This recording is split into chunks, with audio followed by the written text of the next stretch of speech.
It's about finding these stories that sort of stick in people's minds.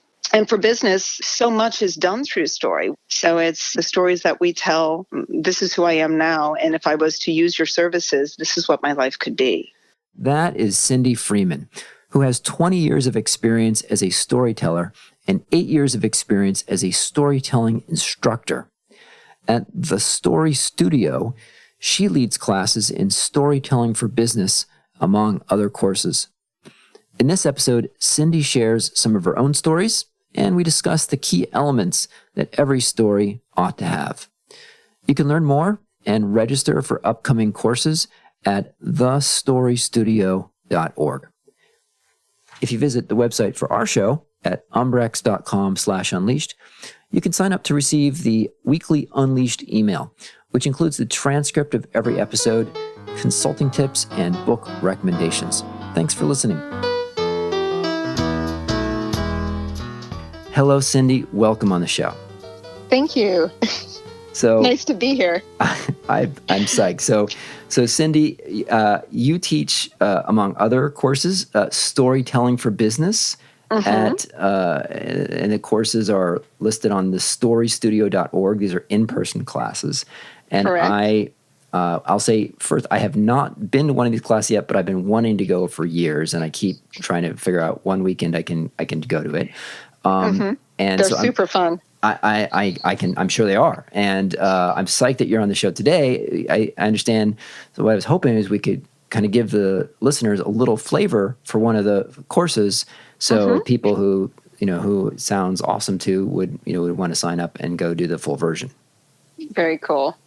So you tell me what's the best way to give listeners a flavor. Yeah, to go about it. Well, first of all, I just want to say that I've been listening to your podcast, and I found it not only really interesting, but I relate to it as somebody who is pretty much self-employed and an independent consultant.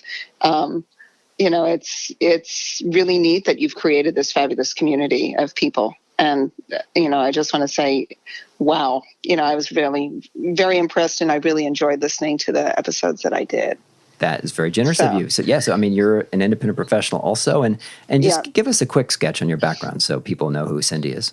So where I come from is that I am from an artistic background. In fact, actually, most of the people on our staff are either came from an artistic background or came from the business background and then became artists. But we're all storytellers, and there's a huge scene out there for storytelling. Many people know the Risk podcast, which is actually affiliated to the Story Studio through our founder, Kevin Allison. But there's also The Moth, which is a radio show and podcast. And there are storytelling shows all over, not just the U.S., but all over the world. And it's people just telling a story from their lives. It's true stories. It's personal narrative. It's saying, hey, I went through this world. This is what I experienced, and this is why it's important to me. And it's I think more than any art form I've ever been involved with, and I'm a performing artist, storytelling is that one where it really encourages people to be authentic and just sort of like grab you where you are and who you are and just present it to the world. And this is me. This is what I've experienced. And this is my life. And I think right now, if you look at, so much of the media comes at us with so much polish and so many things are slick, and reality TV isn't real. And Twitter is coming at us at these tiny little, 140 character pieces. Storytelling gives us the sort of space to live and breathe and really listen to each other. And I think it's become as popular as it has on an artistic level because people are hungry to hear from other people. Humans are social animals. We care about people more than we care about anything else. And we're just so busy that storytelling is that neat way where we've found a space. No, just slow down and listen to each other. And where can people find your stories and hear you? Oh, gosh. If you look me up on YouTube, I do shows all over. I've certainly done Risk. So you can go to risk-show.com and look up Cyndi Freeman, Cyndi with a Y. And you can hear a couple of my stories on that show. But that's my background. And I am an actress, and I have done comedy. But once I found storytelling, everything else seemed to go onto the back burner, and this has been my major interest. And then I started teaching about almost 10 years ago as a way of giving back. I started as a volunteer, and I learned a big lesson about volunteering.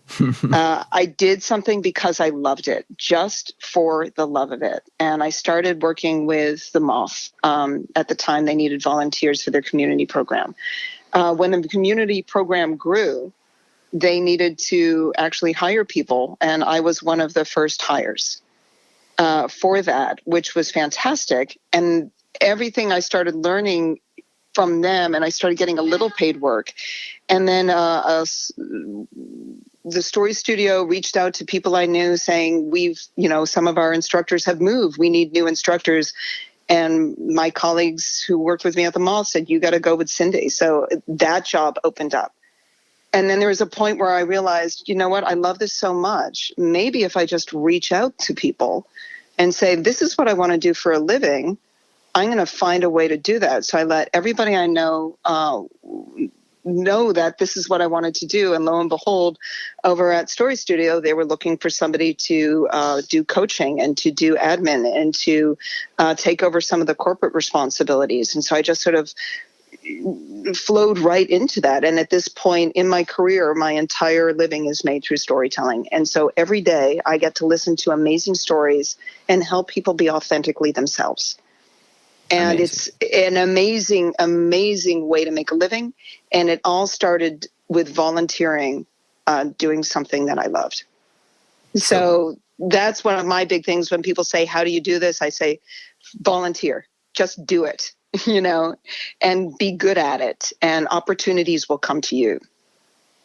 That is awesome. So go and volunteer, but volunteer for something that you would actually want to keep doing if they hired you. Okay. So yeah, that's my history. The history of Story Studio it's very much connected to the Risk podcast, which is Kevin Allison is the founder of both companies. I believe he started the podcast first, and it was doing great. It was, live shows of, it's called Risk because we want risky stories, those things that maybe you never thought you would share, and I would say in the end, the feeling from Risk is resilience. It's just these things that people go through and come out the other side perhaps a little bit better for it. And it was very popular and very, right as it was starting, a lot of corporate people were coming to Kevin through the internet saying, hey, I love what you're doing. Can you do that in my business? And he was, it's kind of dovetailed. He knew that teaching was something that should be happening. And it was sort of like the interest came to him. And so he took what he has been learning himself as a storyteller, teaching others as he coaches them for the shows. And so we've been teaching corporate storytelling, I want to say, for about eight or 9 years, and really figuring out what it means and what it is. And so when it comes to business storytelling or corporate storytelling, it's about, the stories are the things, it's the glue that connect us. It's the people see the world through narrative. It's we are always looking for these patterns of beginning, middle, and end, or before and after. And so if you have information, especially technical information or information about a new product, especially if it's an innovative product where it's not familiar to people, if you can put the information into a narrative, you're doing half the work for the listener, because we're always looking for the narrative. What's the story? So give it as the story. How do these things affect human beings? Because people are the most important thing to people. And so it's about taking information in business and really making sure you're hitting that human point, and you're talking about human beings, and you're talking about a message that has affected human lives.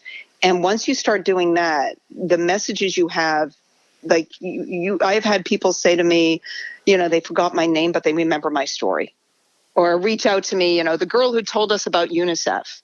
It's like, because I've told a story, somebody remembers the story and they look for me.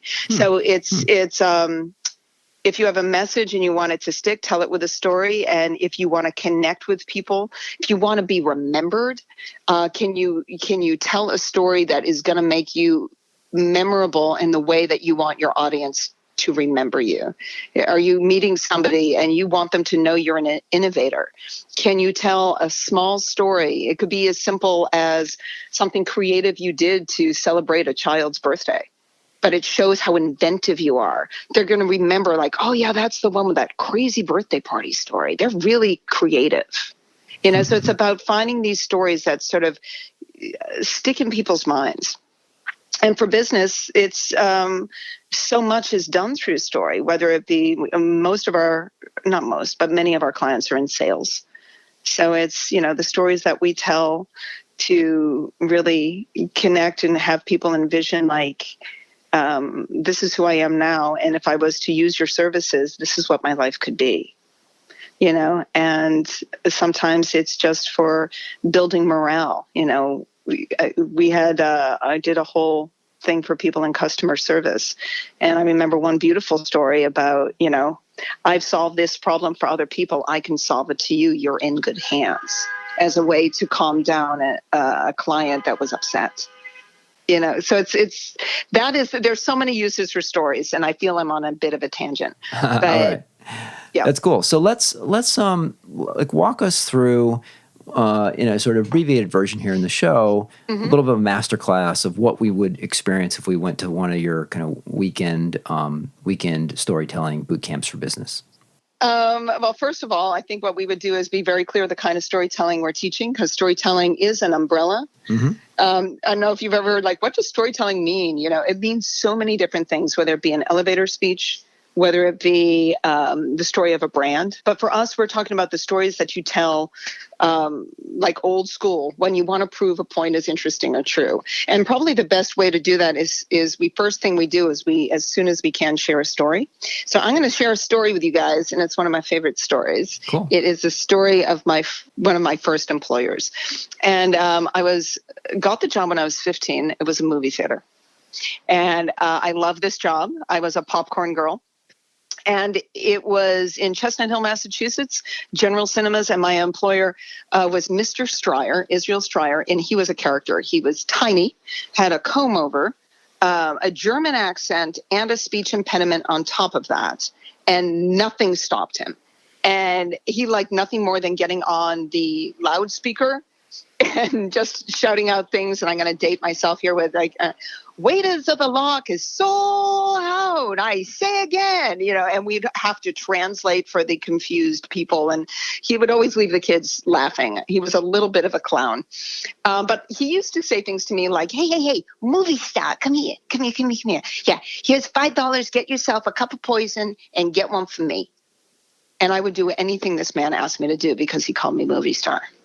And in fact, he told all of us with nicknames. Nobody was ever called by their real name. It was always something you were good at or what you wanted to be when you grew up. I wanted to be an actress. I was movie star. But there was baseball, and there was president, and there was doctor.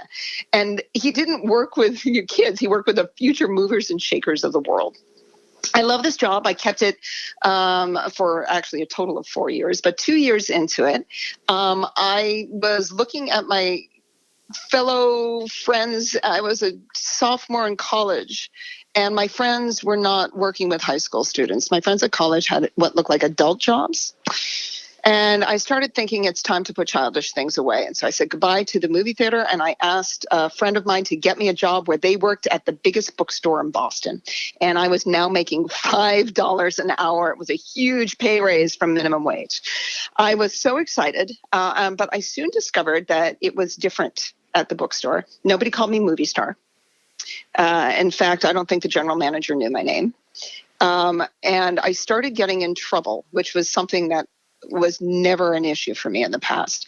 The big one was talking to my coworkers at the movie theater. We were encouraged to be friendly with each other. In fact, there were outings. There was a softball team. We were pals. Here, you needed to look busy. You didn't need to talk to each other. And I used to get in trouble for reading at a bookstore.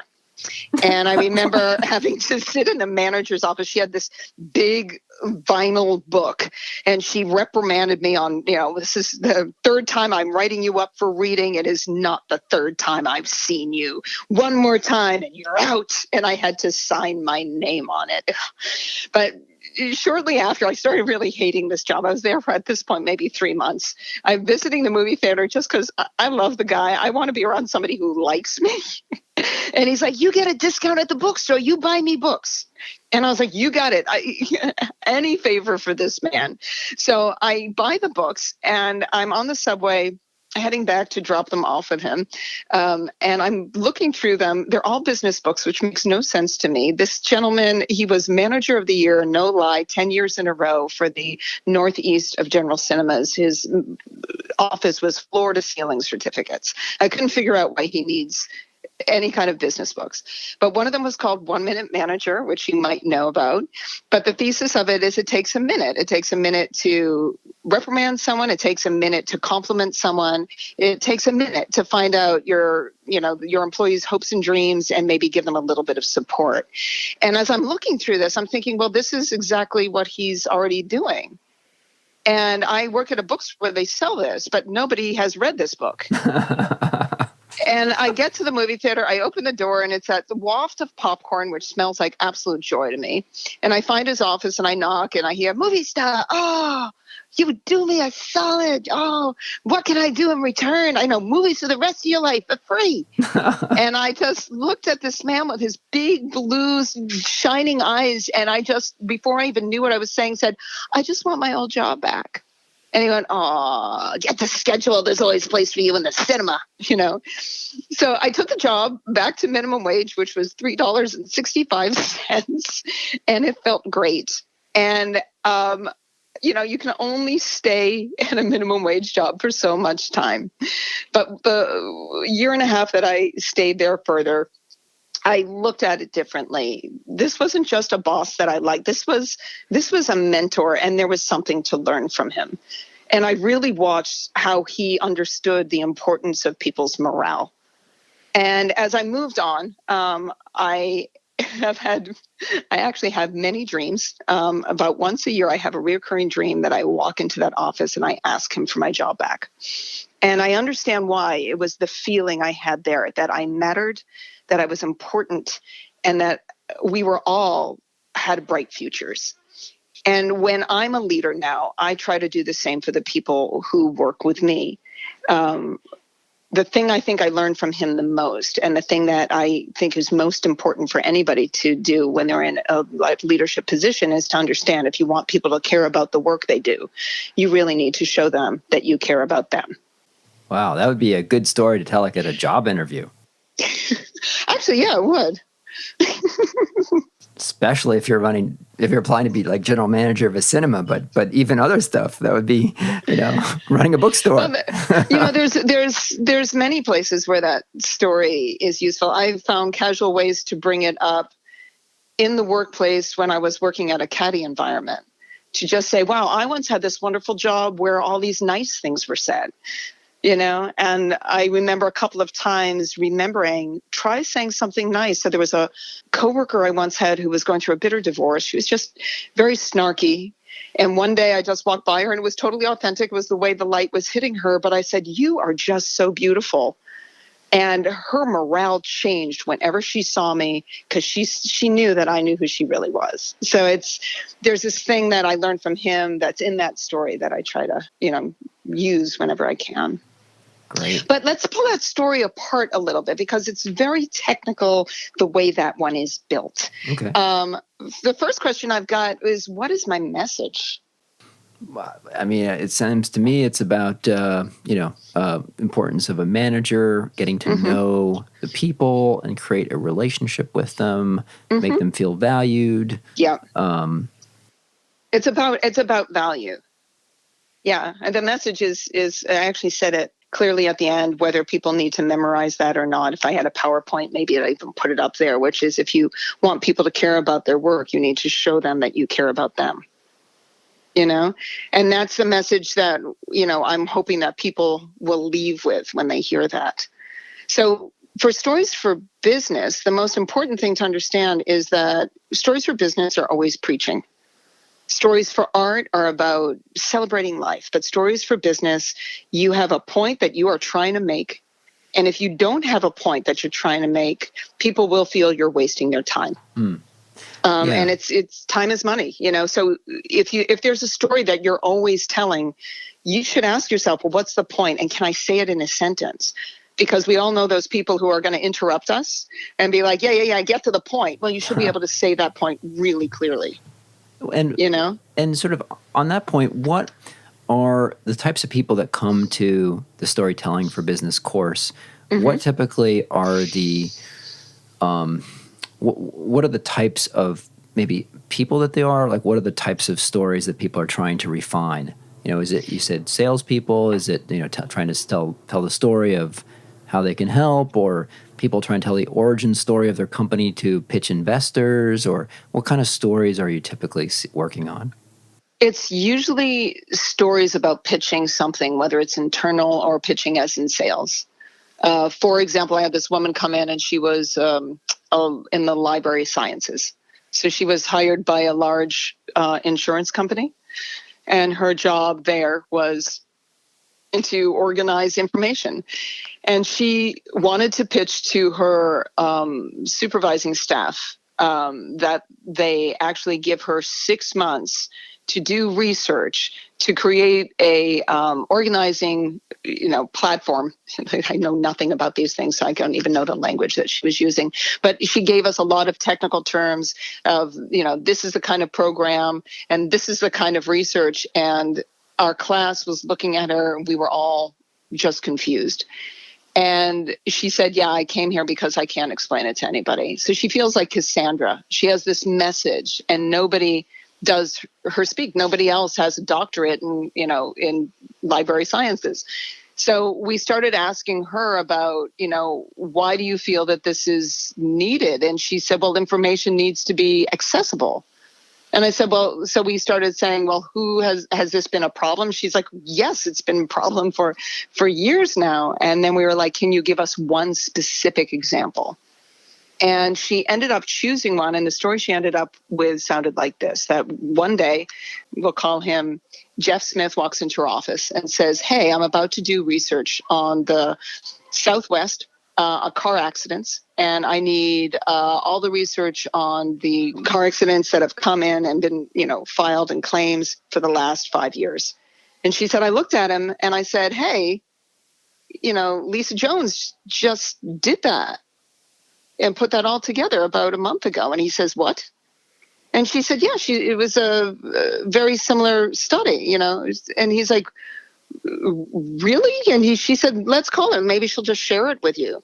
And they get on the phone. She hands the phone to him. And Lisa's like, sure, yeah. No, I just finished that up about a month ago. I'll give you everything. And she's like, great. So you don't even have to do the research. It's already done. And he looked at her and said, 3 weeks out of my life have been wasted. 3 weeks.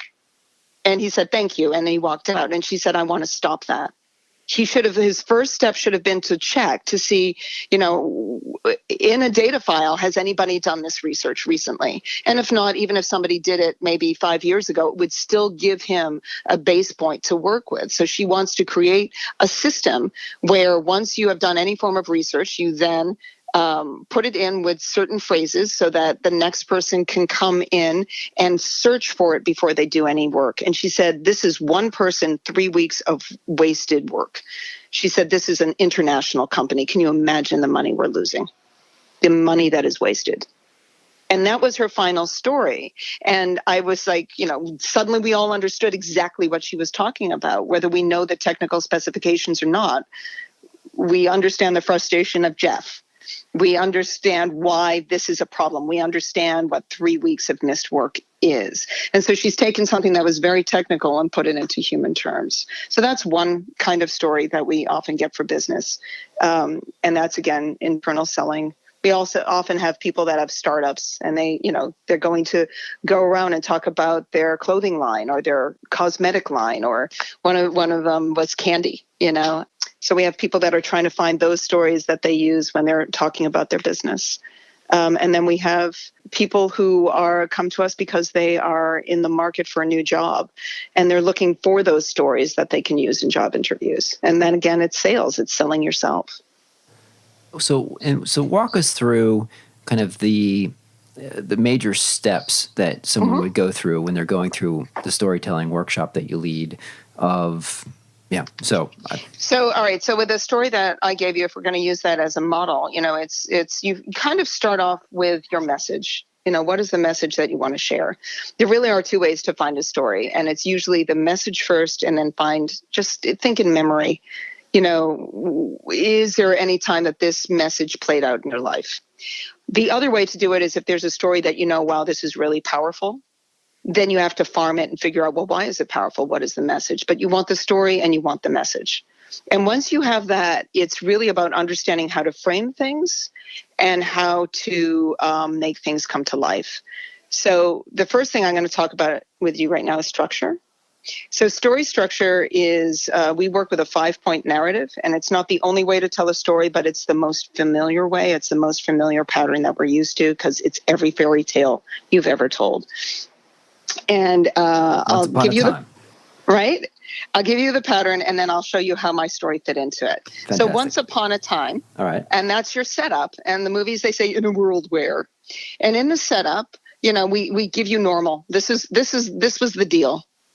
And then one day, something happens.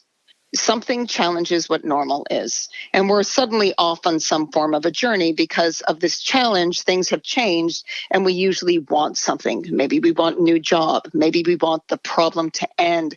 Maybe we want a new business. Whatever it is, you are on your journey towards this goal.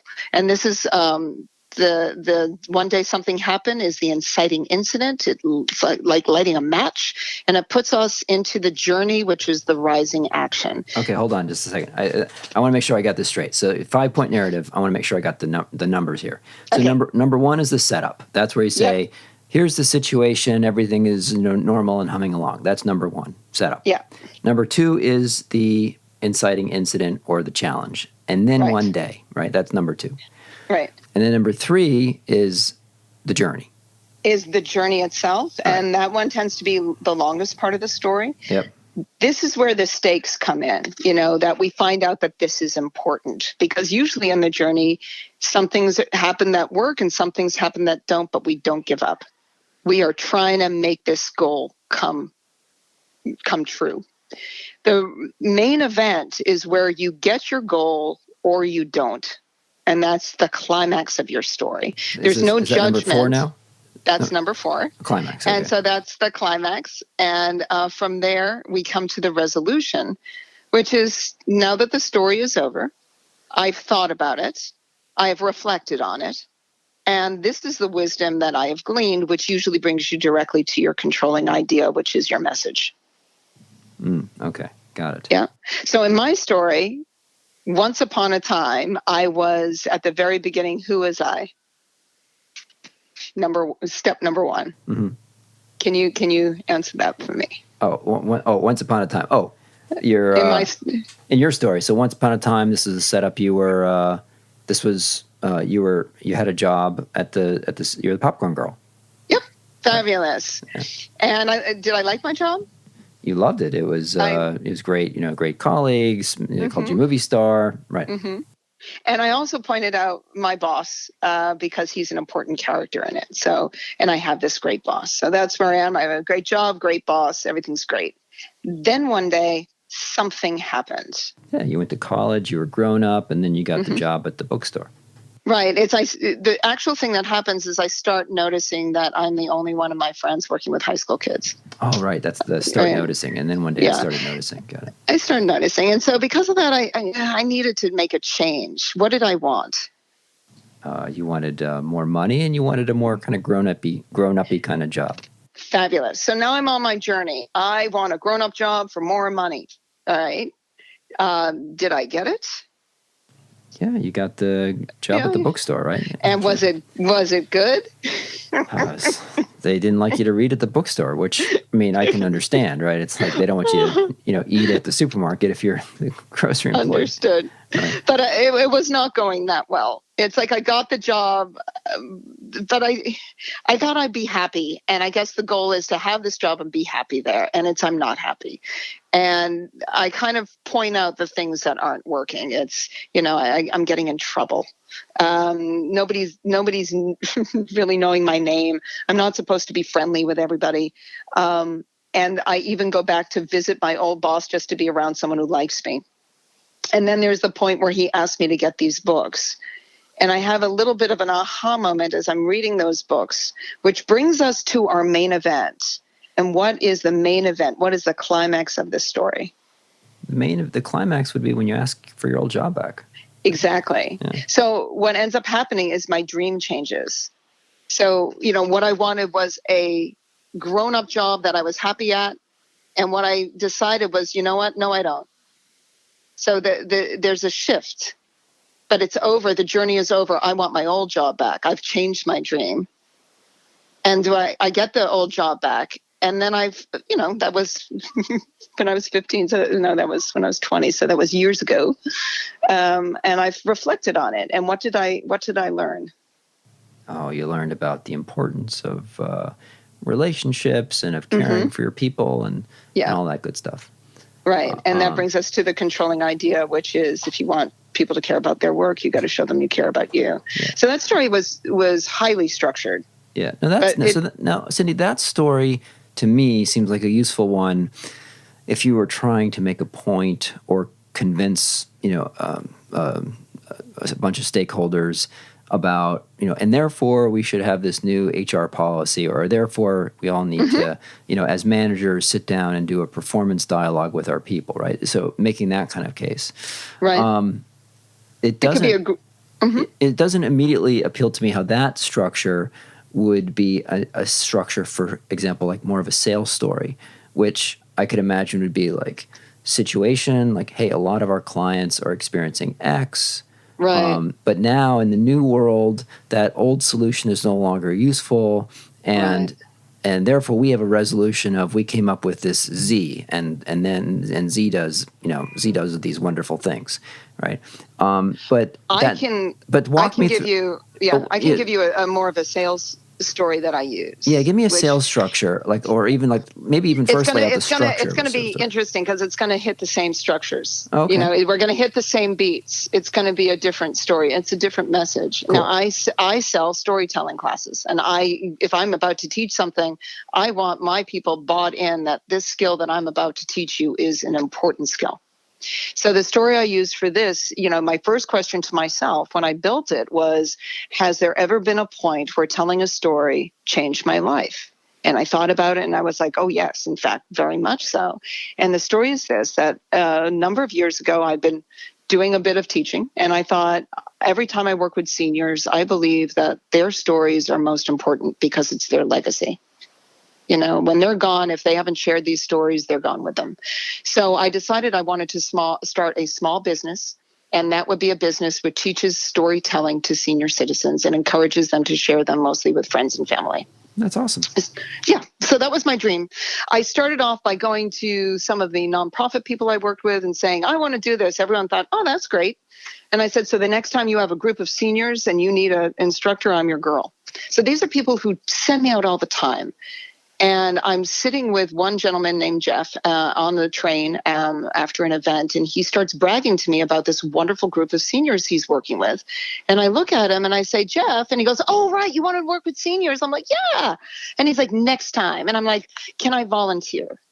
And he's like, sure. And I said, it's a great way for me to start networking with people who work with seniors and meet some seniors and start learning how to work with them. So I volunteer for this. It was a company I usually got paid for, and I'm volunteering for them. I'm having a great time. And there's an intern who is there. She's a young woman, about 20, just a really sweet girl, long black hair, and just really cute. And she's like, you're so excited. Why are you so excited? And I said, again, stories are the legacy for seniors. And she's like, really? So what made you decide? Like, what drives you? Which is a great question. And I said, honestly, it's my family. My family does not share stories. And she said, really? And I said, so I have photos on the walls at my mom's house of these people. I have no idea who they are. And I said, I'll tell you the one story I ever heard from my grandmother. my grandmother said when she was a little girl, and this was turn of the century, like 1905, she lived in a brownstone in Boston on the first floor, and there was an Italian family on the third floor. And she said, my mother and the Italian lady were best friends, but they didn't share a language in common. The Italian lady would come tearing down those stairs, screaming or crying in Italian, and my mother would hug her and comfort her in Yiddish. And vice versa. Good news, my son graduated high school. My mother would run up the stairs screaming in Yiddish, and the Italian woman would see that she was smiling, grab her hands, and dance with her and give her a glass of coffee. And she said they didn't need a language in common. They were immigrant mothers in America. They understood each other. It was language of the heart. It's a gorgeous story. And the kid's like, wow. And I said, yeah. And I said, that is the only story she ever told me. She lived 96 years, and I never heard another story. I used to ask her. She said, I don't want to bore you. She went, oh, my God. I said, so we need to create a space where seniors understand they're not boring. These stories are important. These stories are sacred. They need to be shared. And she went, I got it. So months later, Jeff and I, who are personal friends, were socializing. He sends me off to work with a group of high school students, and he sends my friend off to work with the seniors. And I'm like, Jeff. And he's like, oh, I forgot again.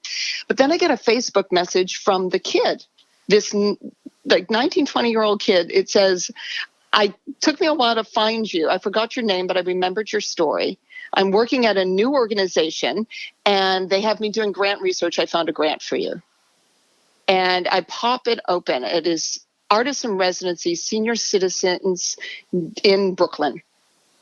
It's at senior centers. And I applied for that grant, and I've gotten that grant 4 years in a row. Awesome. And now I have that business. And for 6 months out of the year, I work with seniors. I help them build these stories. We have little performances, and then I encourage them, please go home and tell those with your family.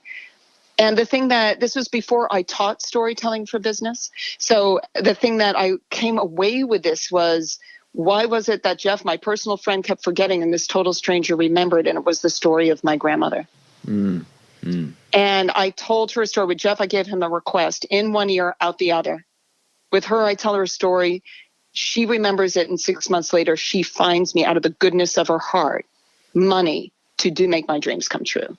And so the point on that is storytelling is powerful. And if you want to be remembered, you need to tell your message with a story. So that's a sales story, because I'm trying to sell the idea that storytelling is powerful, which I authentically do believe. And it fits that same structure. So if you look at, in the beginning, I'm this person who teaches storytelling. I have an inkling I want to work with the elderly. And then one day I decide to do something about it. I start asking people, and everyone says that's a nice idea. But then I'm beginning to notice nobody's remembering. And the main theme on this is influence. I don't know how to influence people. So I'm trying to influence people. I'm volunteering. I'm doing all these things to try to influence people. And along the way, I meet this 19-year-old who asked me a really wise question. The main event is on when I open that Facebook message and I see that she's got exactly what I need, that she's remembered my story and she has found a grant for me, which I get. And the resolution is, the fifth point is that the more I step away from it, that the key to the influence was not begging, was not volunteering. It was telling a story that would get into somebody's mind and having them remembered. Which brings me to my controlling idea, and the message I want to share is, if you want a message to stick, tell it with a story. What a message. So that holds true for so many consulting projects. People are so rarely convinced by the data or the graph. It's really about the story and helping helping people understand the recommendations. And what's the story behind it. Well, especially with consulting, it's this thing of, this is where you're at now. You have called me in because I'm an expert. This is what we're going to, here's the basics of what we're going to go through. And this is what it's going to look like on the other side.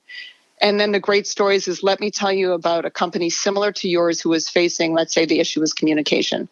They were having similar communication issues. We went through this workshop, we did this follow-up. And now, those problems are gone. And let me explain, the last thing the CEO sent to me. That's how you would use this in sales. It's sort of like, it's bringing case studies to life. It's always like, how is this stuff affecting human beings? Yeah.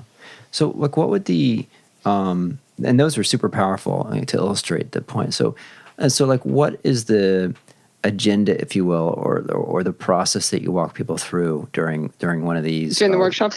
Well, so we still haven't hit an important piece. So I've got that in the back of my head, which is how you make stories come to life. So basically, when you take a workshop, we come in, we give a sample story. We, of course, the first thing we do is, the groups tend to be small if it's the ones that you sign up for, as opposed to the ones where we send people. The instructors go all over the world. But if it's something where you're signing up for one of the local classes in New York, Minneapolis, or LA, the first question is, why are you here? What is it that you are hoping to get? And that informs not just the instructor, but the other participants when you give feedback. If somebody is here because they want to work on job interview skills, well, the feedback we're going to give them is going to really be, tailored to their desires and their hopes. So we do that. We give a sample story. We do a whole bunch of prompting. And the prompting is usually, what are the messages that you need to share, and write some of those down. And then we have a whole list of expert questions to help people get into the space of memory, because we have discovered a lot of people are not like me, surprisingly. I'm an artist. I write. I live in memory. I love going over my life. It's really fun for me. A lot of people like to focus on the future or the here and now, and that going into memory is uncomfortable. So we have just these questions that gently open that space. Think of a moment in your childhood that really informed who you are. Think of a mentor. Think of a time that you were part of a project that failed. Think of a time that you stood up for something and you're really proud that you did. So it's getting them into this memory space. And the point with story is it's about a 15-20 minute process, but we go through the messages, and often it's like, all right, you got your messages. Can you think of a story that backs those up? And half of them will say yes, and the others will say no. And then the other way is to go into your history and just start thinking about ideas. But since we've already put these messages in your subconscious, some of the things that pop are going to connect to the messages you've already written out. And if not, that's okay too, because you've written out some really wonderful experiences. And so it's like, choose the one that's most inspiring, or choose the one that's going to be most useful to you. And then from there, start building your story. And especially with business, we also say, if you're coming in with a goal in mind, send that to the instructor ahead of time. So there might be a little bit of pre-coaching before you even come in. But once we have a story, and once we have a story and a message, everybody just teams up in two. We use your smart device. You just give the roughest draft of your story. Just rough. It can be, your first line can be, this is going to be terrible. But you need to start somewhere, and we don't want people overthinking it. So just tell that story, get to your message, and then the partner gives you a little bit of feedback. Nobody's an expert yet. So it's, what worked for you? Were you left with any questions? And then vice versa, the second person tells a story. We have these recorded because it's something used later in the workshop, where you tell your story, get to your message. We come back, and that's when we start talking about structure. And we leave that till later because it's something people often naturally do on their own. So we don't want them overthinking it at the beginning. We kind of want to point it out at the end. And so, this is the structure, 1, the setup, 2, the inciting incident, 3, the rising action, 4, your main event, 5, your resolution, which brings you to your controlling idea. And then we talk about how we make stories come to life. And the two main points on storytelling is the structure and the coming to life. And the coming to life part is this thing where you want to paint pictures with your words so that when people hear your story, it plays out like a movie in their head. So you want to use what we call sensory details. And that is sight, the look in someone's eyes, the sparkling blue eyes of Mr. Stryer when I was sitting in his office. Sound, the timbre in someone's voice, whether you give us their voice in dialogue, like, this is not the first time that you got in trouble for this. Or if you want to say, I could hear a pin drop, or I could hear my own heart beating. That's how nervous I was. And then there's smell and taste, which are incredibly visceral. So whenever I get an opportunity to just drop a little piece of this, these are the most primal of senses. So it's the smell of the popcorn, or simply saying, glass of coffee or a cup of tea, puts a little taste in your mouth. And then from there, it's the feelings in your body, which is could be the hairs on the back of your neck, could be the pit in your stomach, or it could be simply something you touch with your fingertips, the smooth surface of the glass. And then we finally have the thinking mind, which is the thoughts in your head, the arguments in your own head, and the dialogue you have with others, because other people in your story won't come to life unless you give us actual words that they say. So this is a lot. And think of it as a palette, because in business, stories tend to need to be short. So you don't have a lot of time as if you have a solo show where you can really dig in and paint these vivid pictures. But it's almost like with a little paintbrush, you want to just put these little pieces of color. And again, the goal is that the people listening watch it play out in their imaginations. And I think with my story, did you see some things? I certainly did. I saw the popcorn. I saw you standing there behind the counter. Probably, trying to offer me this super special if you get the extra popcorn, 2 popcorns and the large Coke and everything.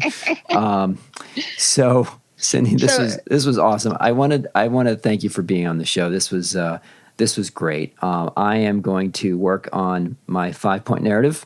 And for listeners who are interested in learning more, it's thestorystudio.org. Mm-hmm. And where you can find out, where to register and sign up with Cyndi. This was awesome, Cyndi. Any parting thoughts? I just, wanted to end that with the classes. Once you've gone through all that, we have you share your story at the end. And then, I don't know, parting thoughts. Tell stories. It's fun. Tell stories. It's fun. Tell stories. It's fun. Yeah. Cyndi, thank you so much for joining. Thanks for listening to this episode of Unleashed, the show that explores how to thrive as an independent professional. Unleashed is sponsored by Umbrex, the world's first global community of top-tier independent management consultants. The mission of Umbrex is to create opportunities for independent management consultants to meet, share lessons learned, and collaborate. I'd love to get your feedback and hear any questions that you'd like to see us answer on this show. You can email me at unleashed@umbrex.com. That's UMBREX.com.